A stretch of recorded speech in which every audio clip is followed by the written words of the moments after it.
kerajaan pun Praden Mitring Nogosari ulat mangandhap katinggal manungsa yuku acting wong api Yai Antasena pindhang kapracundhang kenging dayanipun jemparing saking Paman Janaka kados pundi murih pamrayoginipun lampah wanoman wiladarayu jagat Yudhiwaya Bathara nggih upamipun Paman Janaka dipun tandhingi kula wasumelang punika dipun ginakaken sarana dipun ginakaken cara kaliyan para Kurawa murih ringkih para pepundhen para Pandhawa lajeng kersanipun Siwa Senggana kados pundi becik nyimpang dalan kemawon nggih wong ngalah niku mboten kalah kok nggih kaliyan nderek memuji murih pedhot pepeten menika enggal sumisih ngestokaken dawuh wong apik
sanggep keprabon prangkang obro marek foto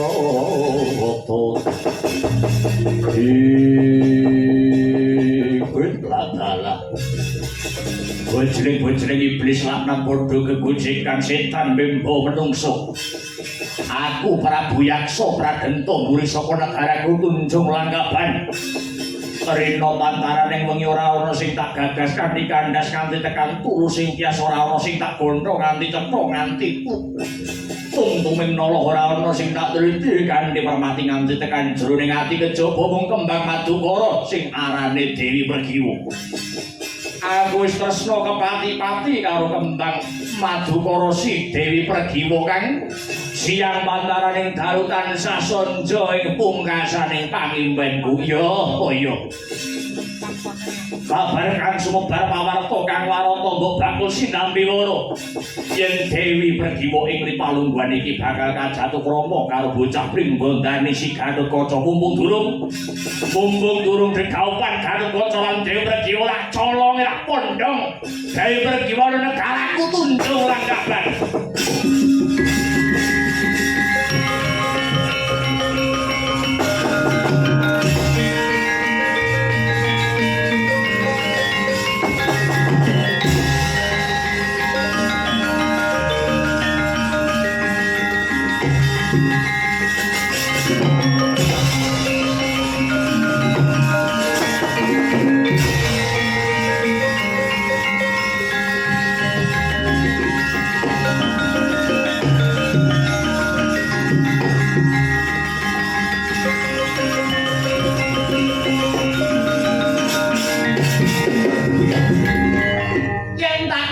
sedina kaya setahun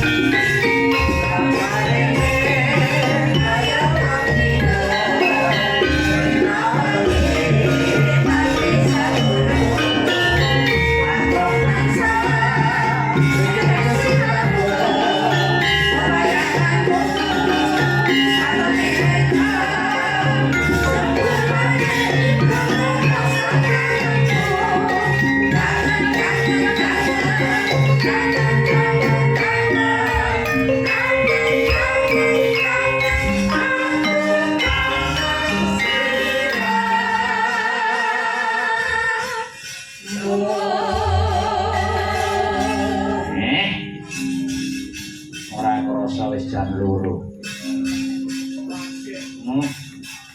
Pemangsaku ngrasake lagi jam 11. Tibake wis jam 2. Selamat pagi wilujeng enjing Mas Garing Dik Bagong. Iya to? Heeh. Pagi Mas ya ketemu ning sisem gara-gara patet songo. Wancine ngaso ngendoni swasana kang kenceng. Dikendoni luwih dhisik ora ketang sak kemperangan ora ketang 2 lagu 3 lagu mengko ge ditutuke. Jam 3 mugi-mugi.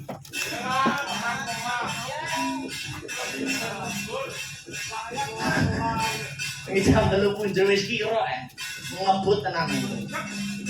Ora apa-apa, ya siji desa mawa cara. Alhamdulillah menika ngemban dawuh ngambali atur kula wonten ing ngajeng masih dalam benang merah rangkaian tasyakuran pernikahan puniki punika Mas Rama kalian Mbak Ema ingkang sampun pinala krama. Dasare jernyatanipun kula sampun dangu mboten sowan wonten ing Kukuban Serampang Mojo. Pertama kali Petruk Mas Garing Dik Bagong sowan wonten ing Kukuban Serampang Mojo niku sampun dangu sanget.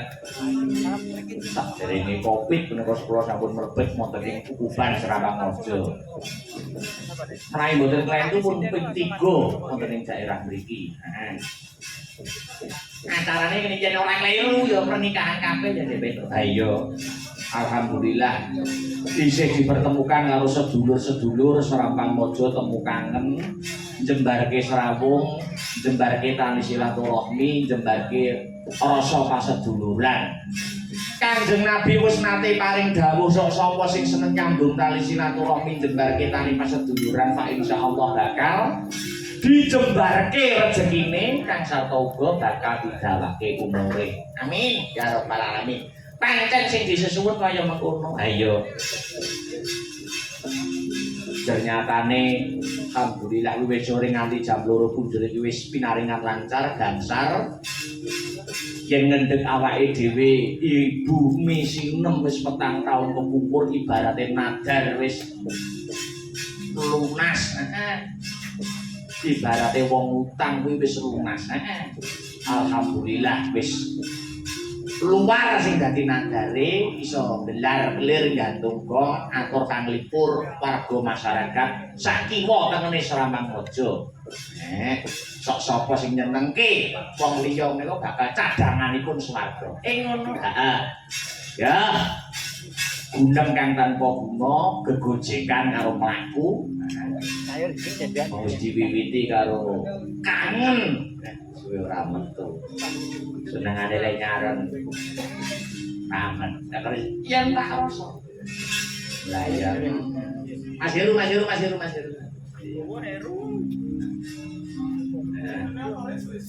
Mas Faris nyanyi ora aku? Kudune sing nyanyi iki mantan anyar.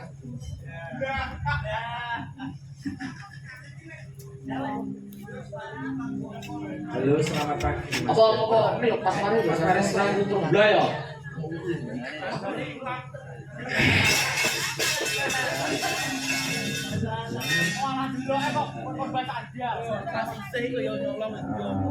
Ini menyanyi. Ya. Coba sih.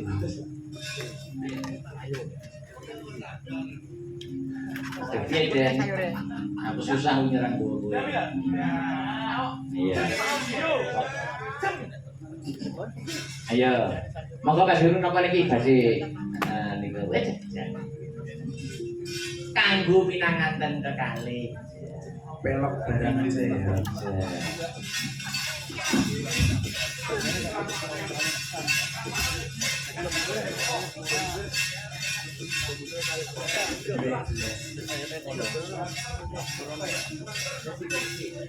Aris ini tuh.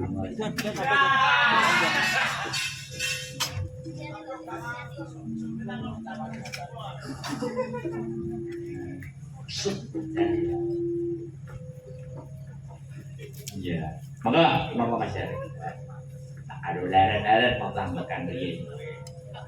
Ta gunono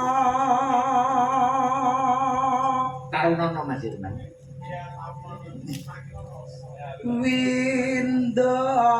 Windanana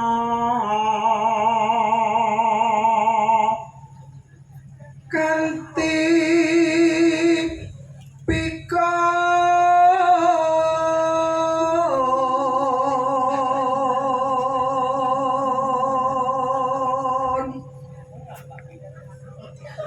mangsa dadak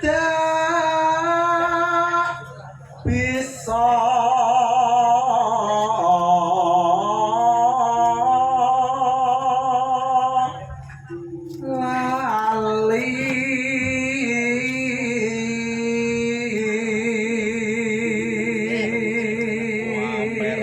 Santai wae itu. Sepulang terus. Sore. Iku lagi aku sore. Lah aku nek mulangi bar pelajaran olahraga, Dik. SMA ki Perkenalan. Ben minggu ki gur sak jam. Seminggu perkenalan enak ulang seminggu iki. Dilalak muridé iki bar olahraga. Arep salin menjobo. Kowe nek menjobo salin jam basa Jawa entek. Ning kene salin ning kene.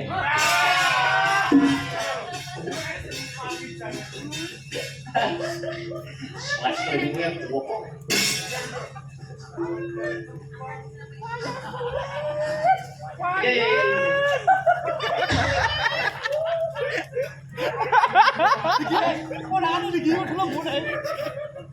Seminggu perkenalan pokoknya. Oh, ada itu perkenalan. Ada. marang dika ingkang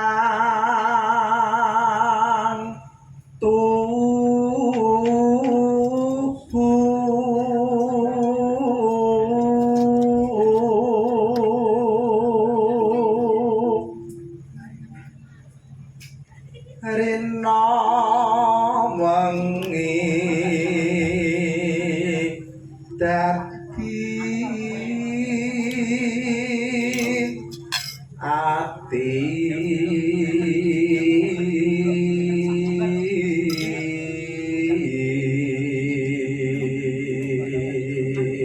Ditumpuk mau wis mulai ngono ya. prasaja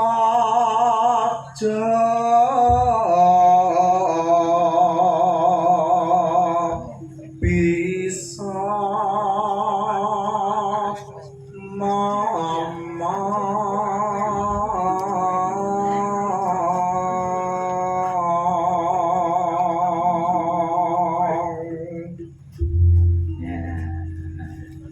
Yo tumpuk ning ndi, Bang? Ulah ning kono. Waduh makem. Oh, goreng sego. Ya ning kene sih. Wis duduk dulu di situ. Sinten sing ngaturi Mas Heru? ya cantik Mau Mbak Yola. Yola. Kenapa Mbak Yola? lara krungu suarane kono ayem nek Iya. Percaya Mbak Yola, ini percaya. Mboten.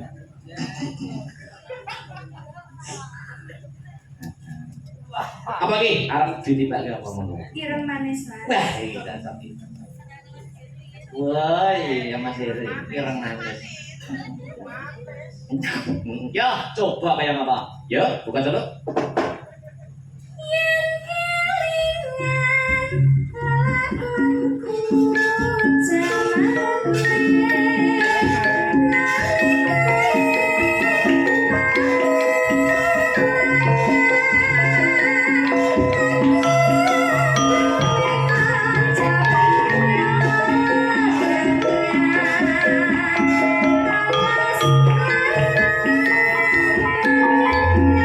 Thank you.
Yuk, ditelaske yuk.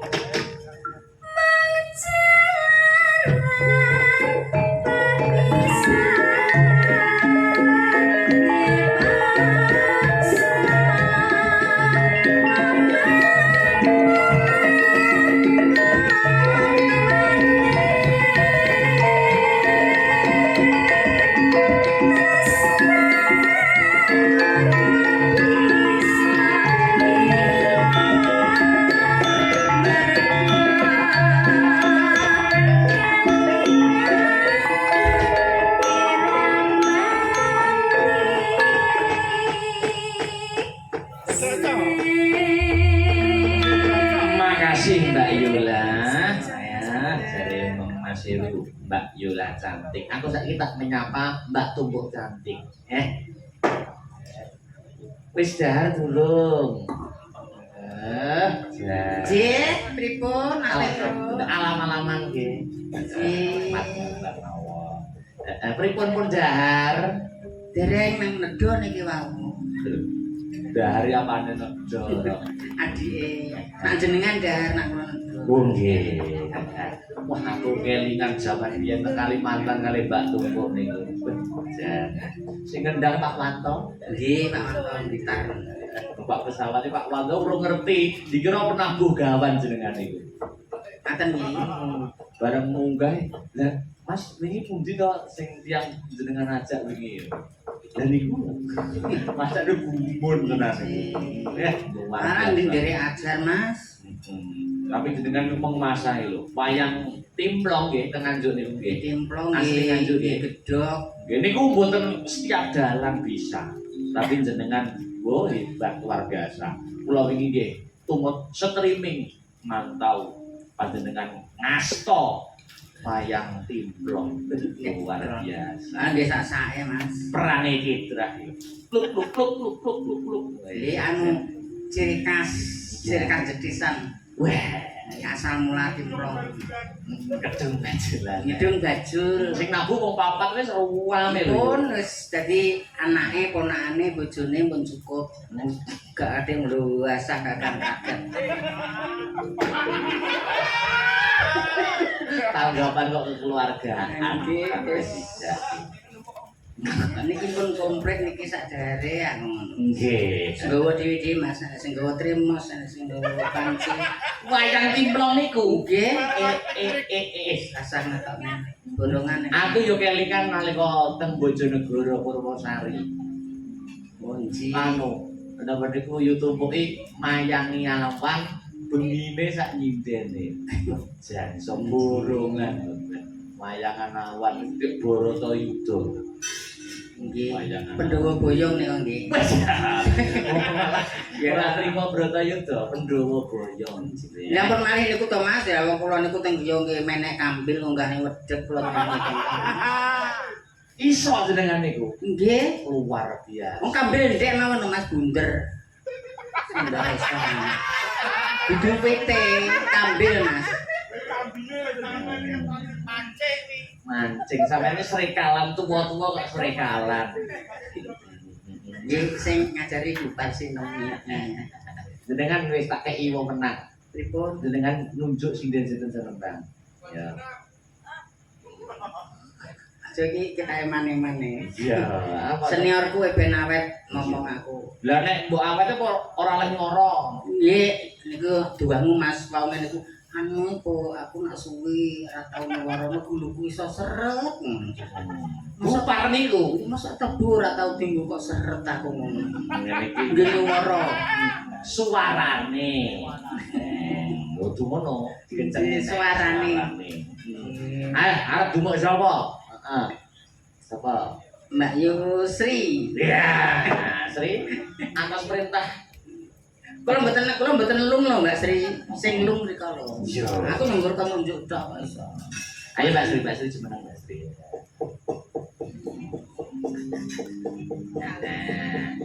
Sri tumpuk, Sri rezeki tumpuk melimpah-limpah.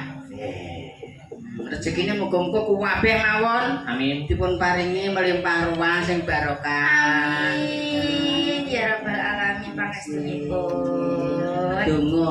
Moga-moga ndang lulus, ndang Iya. rapi. Kok pengen ngakon aku rabi? Ya jane iki ngopo jane? Yo karepen tidak menimbulkan fitnah. Tak kira ngopo. Aman. Iya. Arep nembang nopo, Mbak Sri? Ini musik apa-apa? Loh, monggo. Musik. Sri, kok selendang biru kok dibukani karo kono kok. Lah iya. Selendang biru saiki. Selendang biru saiki. Selendang biru piye? Niki sareng kalih Apa? oh, Aku tak nang kene ae. oh ning kono ae. Piye sing jelas sedang biru sapa ngacung? Lah wingi yo tumpuk kuwi selendang biru. Iya, iya tak kasih no. Iya Mas Andre. Kono musiser. Apa kayak keluarga lah? Musisi. Musisi nah. Loro. Iya. Musiser. Ya, coba kaya apa? Ya. Selendang biru Mas Riz, macam segini suasana. Yuk lilir. Ya. Hei.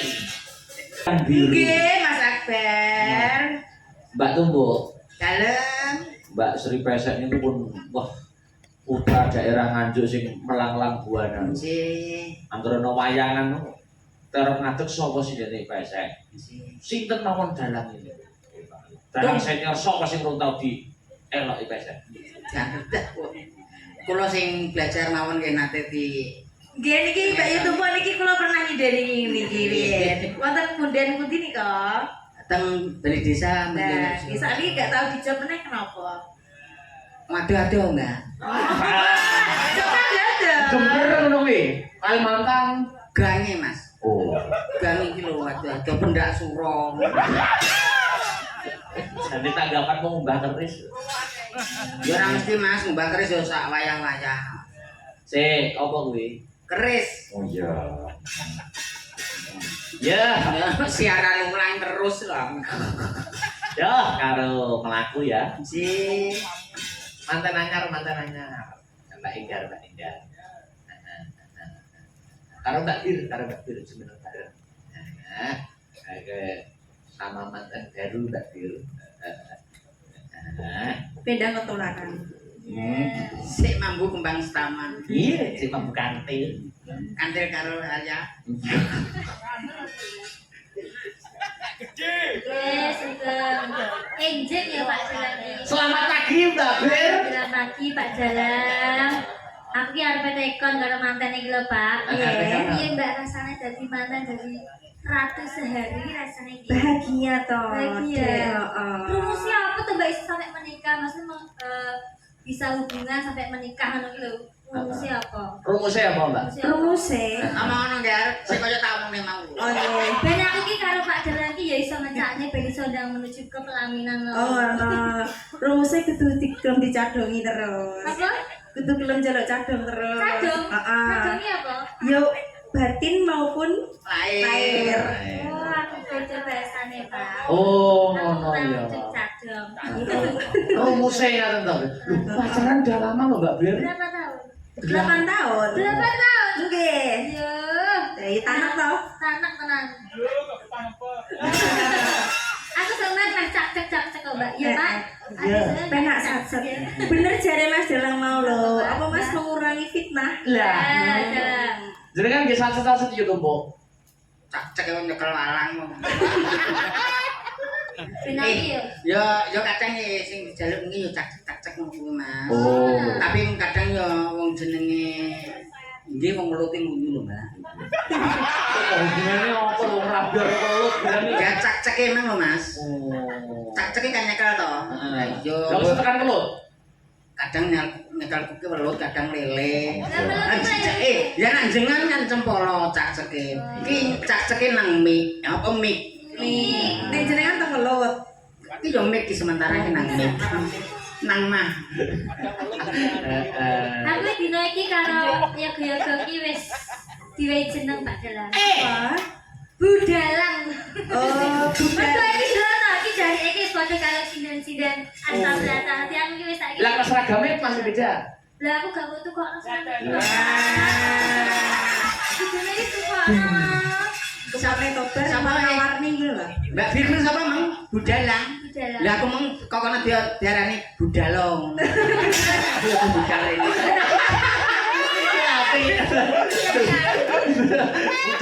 Aku yo terus budal rene to. Oh, yo budal tanggapan. Iya saya tahu kan Mas Heru seragamnya Mbak Bir kita disamakan Iya, situ samakan ya. Siap. Aku rasa. Lah nyapa to? Ben padha. Ya kono sing pengen aku pendamping ya kene ditukoni aku gak disenggol belus belas. Oh iya karo YouTube Mas Heru Mbak Bir kita karo YouTube diseragamne. Oleh aku warnane Enak iki. YouTube atau kono sing merek Cavani iki ya. Mori aku ya. Tukok demone. Merek apa?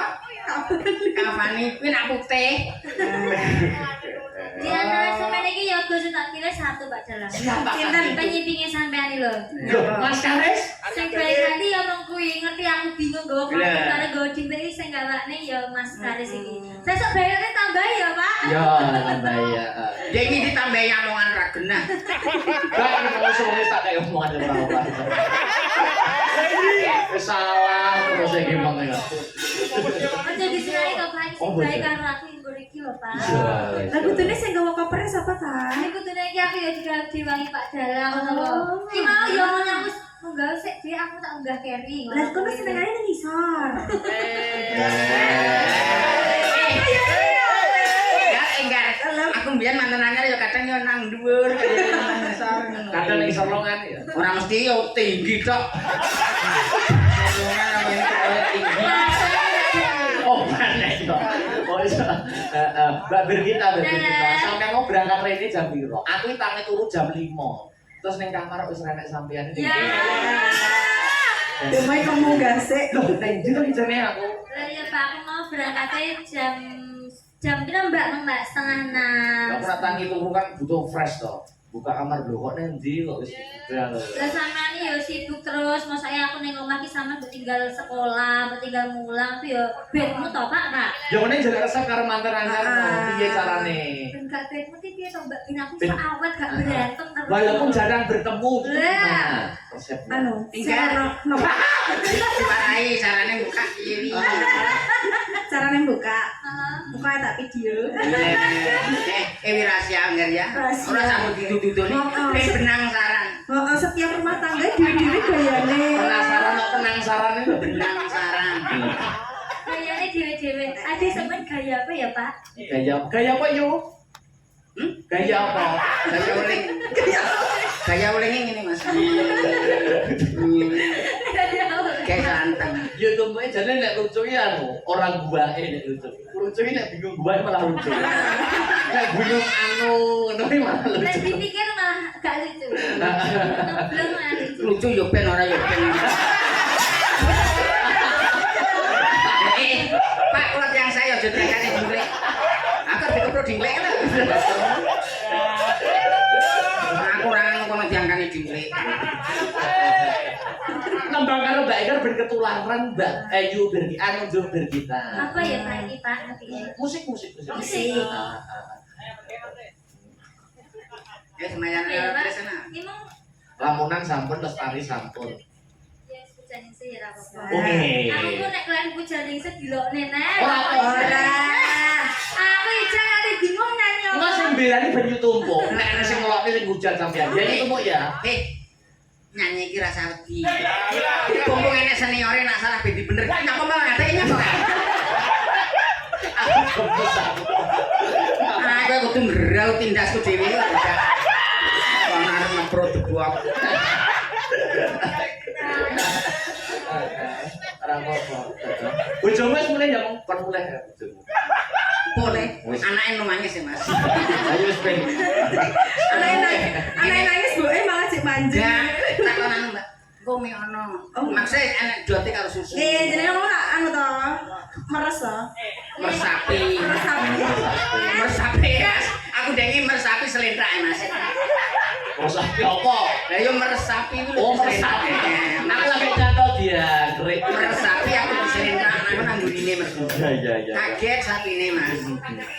Yo, hujanin sih. Yes. Kok nak salah ben dibenerke. Apa dhisik belajar salah diumbar ae Mbak. Wis kebacet kok.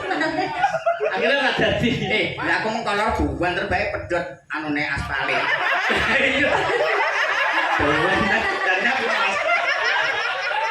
Dhuwur kok. Berarti ini Mas kamu. Anjlok Bisa mesti sampean. Aku ini Mas. Selamat cangkemku selamat cangkem. Kok malah cangkem nih? Ya napa maneh ra selamat.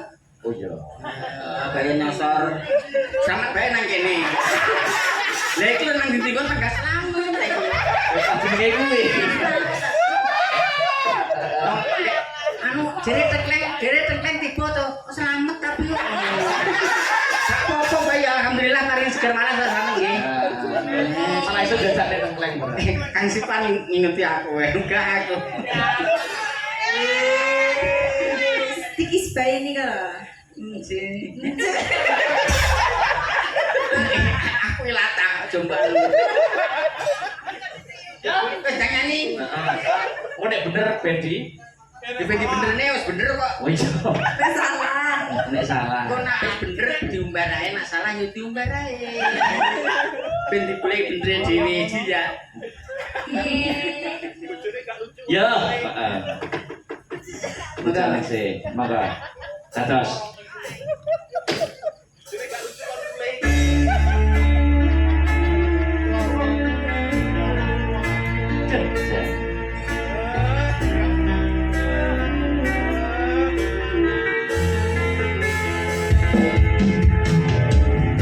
Ada di diri kita.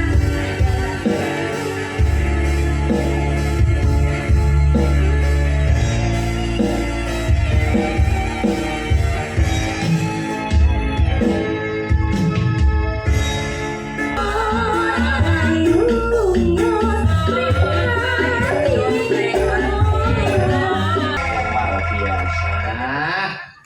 Jan, pujaning sih. Nang di ngertos itu mbok pujaning sih. Lagu ngaten iki mengikuti. Kula ta. Nggih. Sing nom-nom kuwi. Oh. Tuwek-tuwek ini ki ya barane Kang Sipan, Kang Slamet iki ya diwene. Oh, nek zamane sampean sing ngetren apa? Ndul-ndul pacul.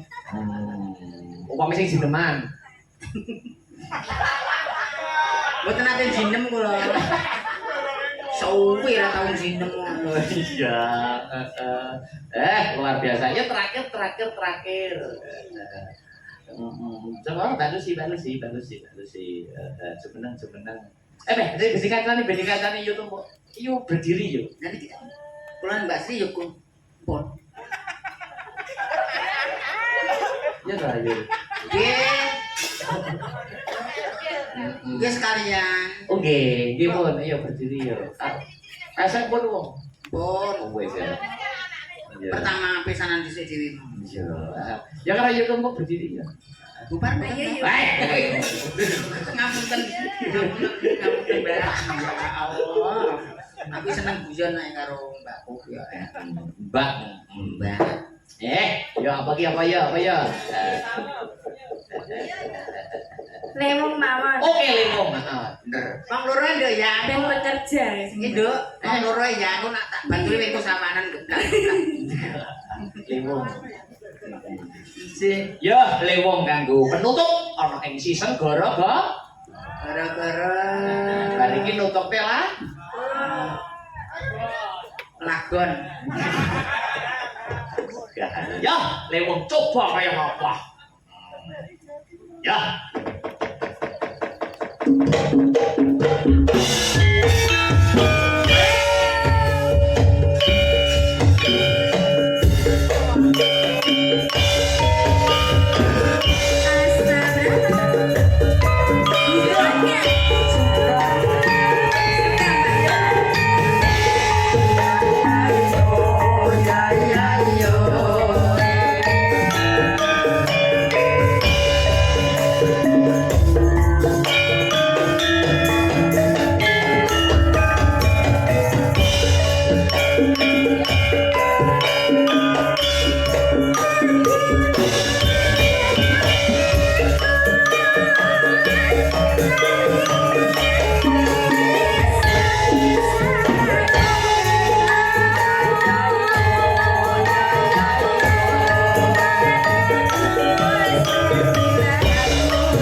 Ditelaske yuk.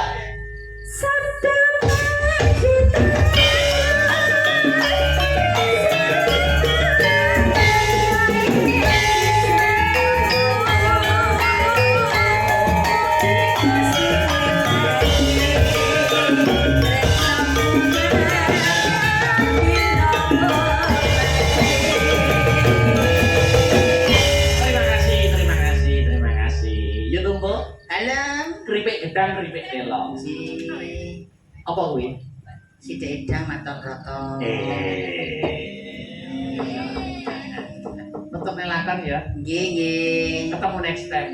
Nggih mbok pilih wonten kalepatanipun nyuwun pangapunten ingkang sakadang-kadangipun. Semanten ugi kula menawi wonten keterujuting basa ingkang boten pantes, kula nyuwun pangapunten. Sami-sami. Sampun Gus.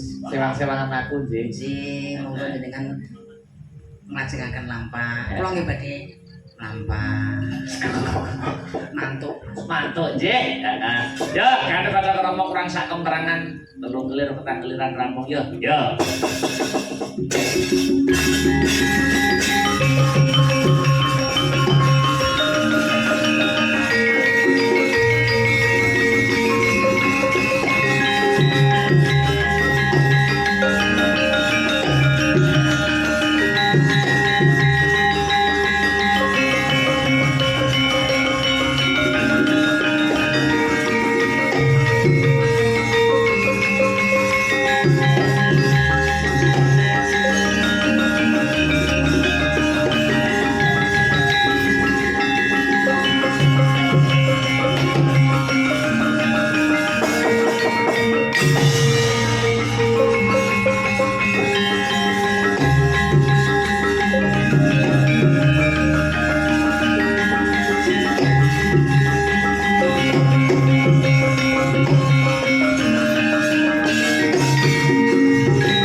Dimring kaupaman tanpa gak mring pangestine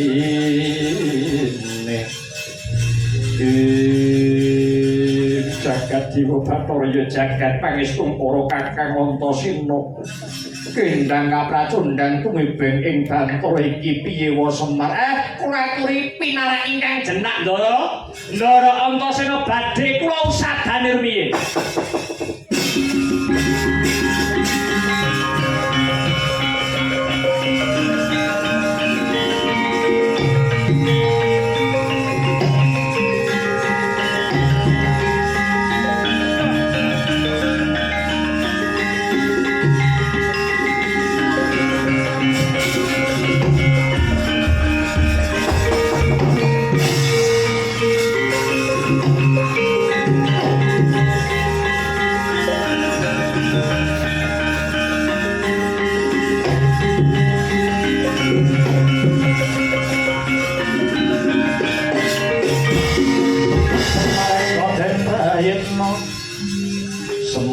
Eko handale titiyane gondayani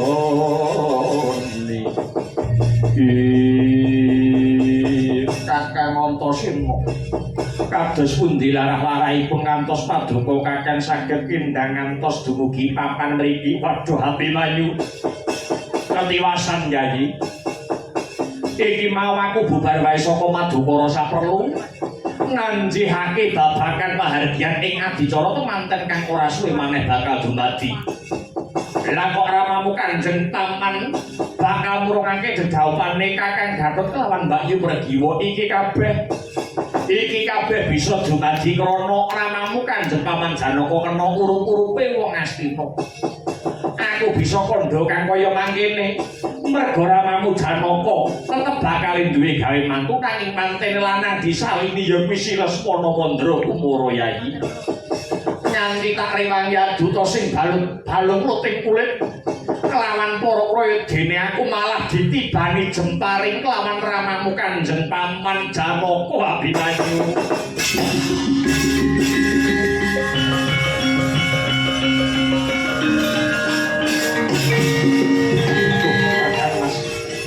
Maos kedusan kula Kanjeng Rama ngantos wantun nibani pengabaran dhateng Paduka ora kok Abimanyu ora. Aku ngerti bapakku kae lagi lali kok. Kae lagi lali. Muga-muga enggal pinaringan eling. Kula ingkang ngaturaken pangapunten awit kalepatanipun Kanjeng Rama Kakang. Wis ora perlu dirembug. Saiki bakune piye carane supaya perkara iki enggal rampung le. Minangka panebus kula ingkang badhe ngrampungaken dedamel punika Kakang. Caramu piye? Kula badhe sowan Jodipati matur kaliyan Siwa Werkudara mbok menawi kanthi cara kula matur dhateng pun Jodipati. Perkawis punika enggal saged undhak Kakang. Ya yen pancen mengkono enggal budal Abimanyu po Semarja nekake marang laku kuwa.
Ini tunaning kuliru sing binibanco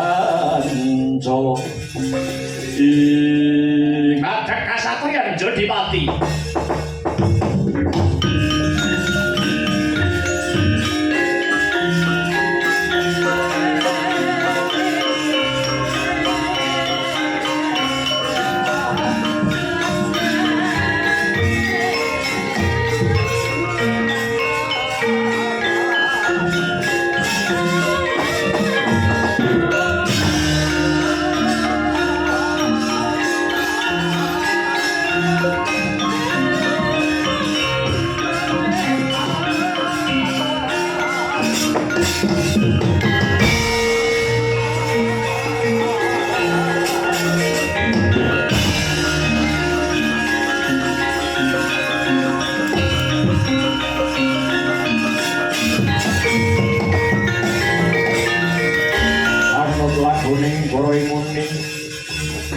Patine Sang Abimanyu kena ing citra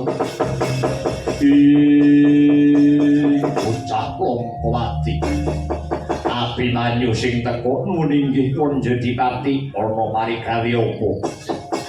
Kunjuk atur mundi dawuh saking Kanjeng Rama Janaka mbok bilih dedhaupanipun Kakang Mas Gatotkaca lan Mbak Yu Pregiwa dipun kurungaken.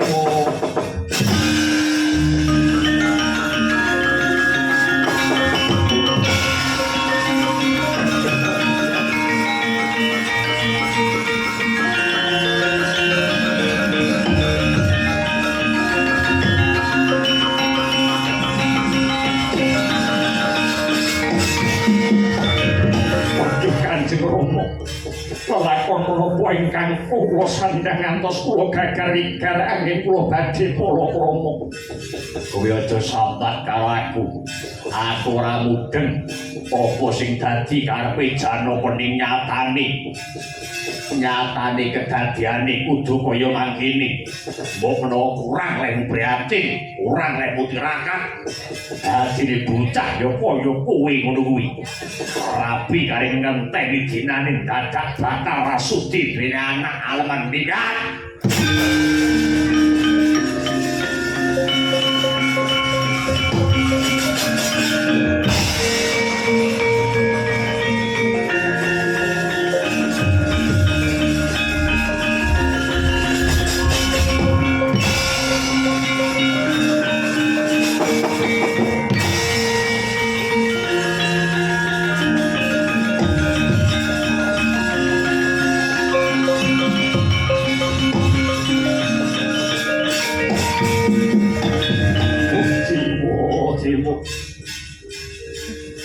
Lakon sing ndak lakon abote kaya mikul bumi. Layak to layak durung suwe kae Gatut Kacanati ngimpi. Kasatriyan Madukara kene kena dayane ngombak utawa banjir tinemune jebul paman Janaka mbatalake anggonku bakal dedaupan karo jejantung ing kalbu memaning ing ati si Pregiwa. Oh Dewa, banjut nyawani Gatotkaca, jabel nyawani Gatotkaca tinimbang aku nyawang Pregiwa rabi karo wong liya. Wong lanang kok ecek-ecek iki piye?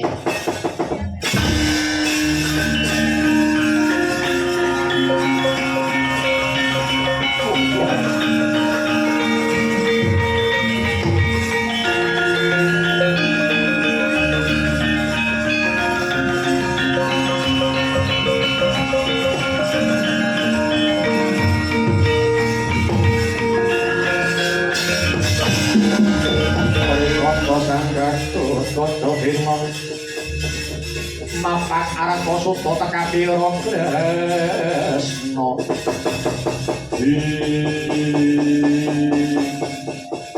Kapejawana ki pawon kula Prabu.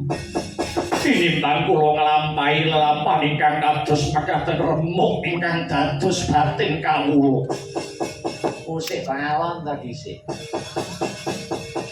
Ngene iki aku malih kelingan. Ringkalane kuwi biyen lagi lair wis dadi jagoning dewa. Ragamu wae dumati saka kosan Kang Sartawaja. Lah kok saiki kowe rabi urung, rabi batal kok dadak nangis kuwi piye? Jagat iki ambane ora mung sak godhong kelor. Jagat iki digelar jembare akeh wong wadon kang ayune ngungkuli si Pregiwa. Kowe munggah ana kayangan jaluk widodari marang para dewa mesti bakal diwujudi. Mergo biyen kowe nate labuh kelawan para Jawata. Kowe bakal diwenehi widodari, entuk widodari ora nyenengke. Widodari kuwi panggah enom ndak iso tuwek gek bar diperawani let sedina pulih nek. Ngerti ya? Ora demen ngene bojo selawase perawan terus. Nanging piye? Batin kula boten saged dipun gorohi. Yayi Pregiwa ingkang saged panjing wonten raos karo ngene tak kandhani ya. Cara aku biyen wong loro kok padha senenge, wong loro kok padha tresnane ning wong tuwane ora setuju ditengi Gus. Ndak pareng. Durung dadi hake wis blunas-blunus. Nek cara nom-nomanku biyen wis padha tresnane wong loro padha matuke wong tuwane ora setuju colong.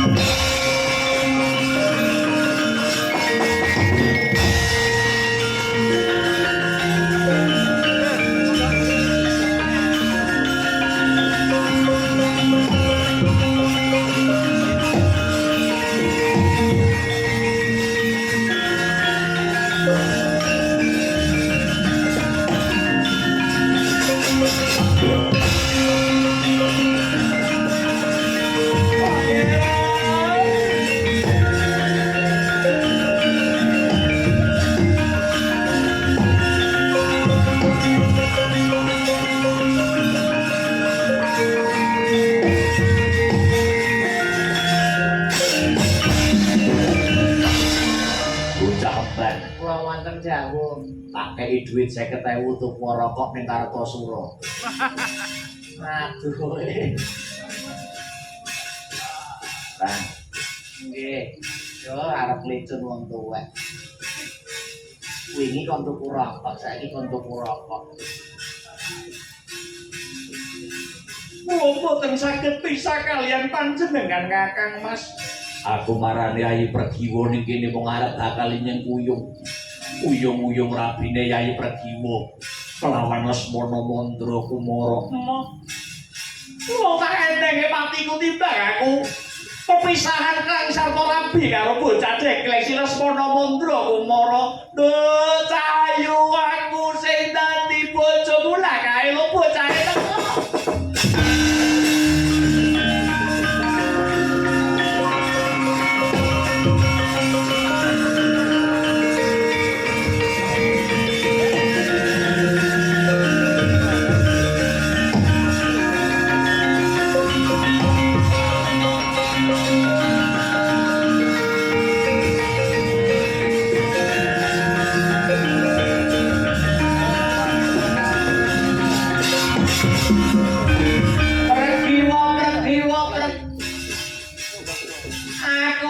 teko. Kowe malah ning kene ro Gatotkaca.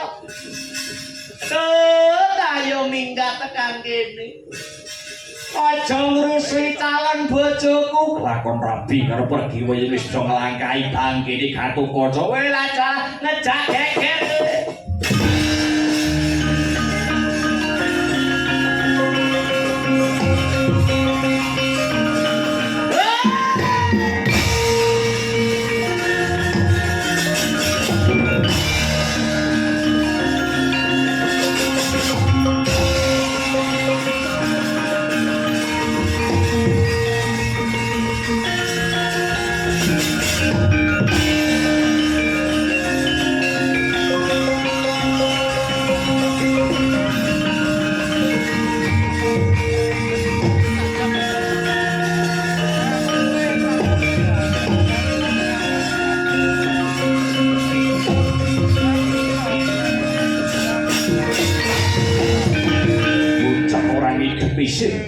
Wis ora gelem ngilu karo dicok.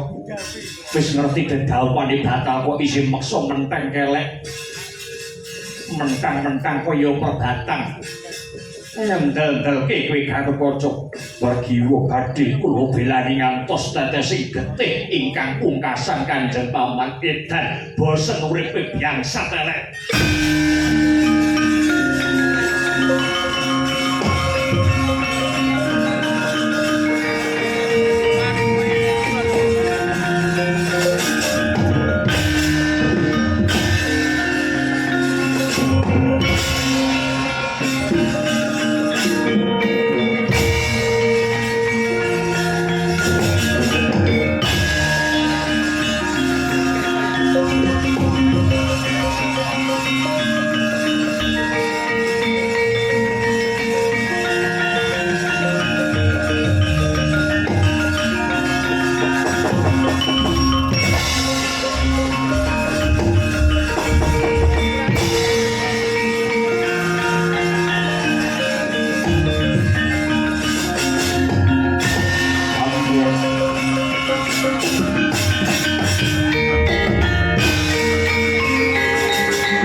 Jaya napa? Dupaka Prabu ngaturaken ketiwasan. Wonten daya angin ingkang nggoncang raga kawula prasasat. Linala sanata bebayu kula. Kula nyuwun pengayoman Doko Prabu. Lho, lah si Adi bubar ngopo kok iso kaya mengene? Kula badhe ngukum Gatotkaca. Lho, perkarane kula wurungaken dedaupanipun kaliyan anak kula pun Pregiwa piyambakipun boten trima. Njur anakmu si Pregiwa arep kok jodohke karo sapa? Kaliyan Atmajendra Negari Ngastina pun Lesmana Mandra Kumara. Lah iki kowe kuwi yo ngamur kok Janaka. Kowe kuwi satriya lho dirembug wis gumathok. Dina wis dadi lakosi Gatotkaca karo Pregiwa arep kok batalake dosa ngono kuwi. Kono kuwi dosa. Jal saiki aku takon si Adi bisa mbatalake dedawane si Gatotkaca kang sarta Pregiwa. Iki dalarane apa? Ngemban dawuh Guru Durna awit Gatotkaca upami Palakrama kaliyan anak kula pun Pregiwa menika tembenipun badhe nemahi bebendu. Kok iso ngono? Dasaripun hitungan Pancasuda. Nyai. Kowe kuwi kudune tanggap ing sasmita. Begawan Durna kae sapa, Pratisengkuni kae sapa, kuwi wong-wonge Kurawa. Bisa den arani dong sumusuk ing banyu. Sing arep duwe gawe iki Dodipati karo Madukara, lah kok wong jaban rangkah arep melu-melu. Wong jaban rangkah ki arep rusak kanthi pengadap ringkihe para Pandhawa kuwi maneka warna carane. Klebu kanggo cara murungake dedaupan iki, aku gumun karo kowe kok Janaka. Jare Kresna lan Janaka kuwi ngibarat suruh lumah lan kurepe yen dinulu beda wujude yen diniki tunggal rasane. Nanging apa to nyatane kowe luwih percaya karo wong jaban rangkak kanthi dasar hitungan sing ora cetha wujud lan kasunyatane. Lho nggih. Kula nyuwun pangapunten. Kula nyuwun dipun maluyakaken Koko Prabu ya. Jeneng sira Yayi bakal tak maluyakaken nanging tak jaluk yen pancen wis senu kuwi binelapane iki Semar Kresna lan Janaka rampungna perkara iki. Rampungna perkara iki kanthi kawicaksananmu.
Wis cukup anggonmu rebutan perkara Pregiwa. Nganti kowe lipya dina sak mengku Pregiwa mapan ana ngendi? Kanjeng Laman. Kula tingali saking katebian wawiyahe Pregiwa dipun pondha kalian wujudipun Ratu Buta paman. Ya jagat ya dewa ya Bathara. Sapa wae bisa ngayunake Pregiwa yen wis bisa nggawa bali Pregiwa ana Madukara. Kula ingkang sago paman.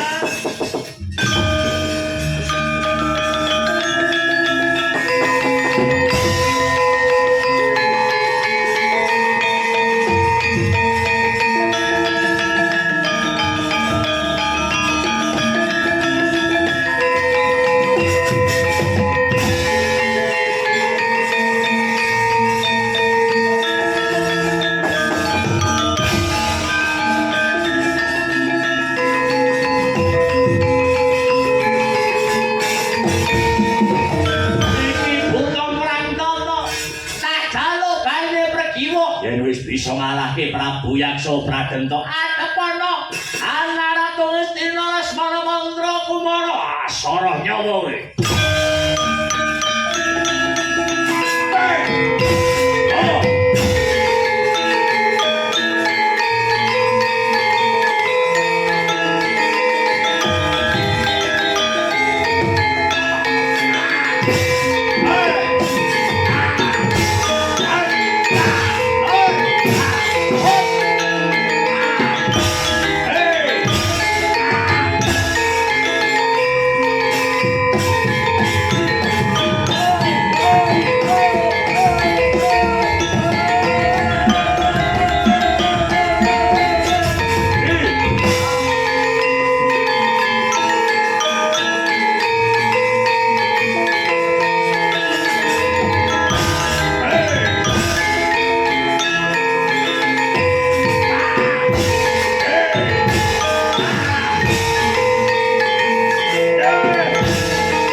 Gede dhuwur godhek kok simbar jojo pating krantong sing dadi otot bebayune bocah pringgondane Gatotkaca Yaksa Pradenta tunjung langkabeh bisa dadi bojone Pradewa lamun wis bengkah dadane ilang nyawane Gatotkaca lho geget siup kapit yayaran kowe.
ateges handika ndara kula Raden Gatotkaca ingkang kuwawa dados garwanipun nuninggih punika Kembang Madukara Dewi Perdiwa. Iya, Wa Semar nderek mangayu bagya. Inggih mugi-mugi lakon Sedaru Natas kenging damel kaca Benggala ingkang becik sageta dados patuladan ingkang ala kagilesa anut lakuning jaman.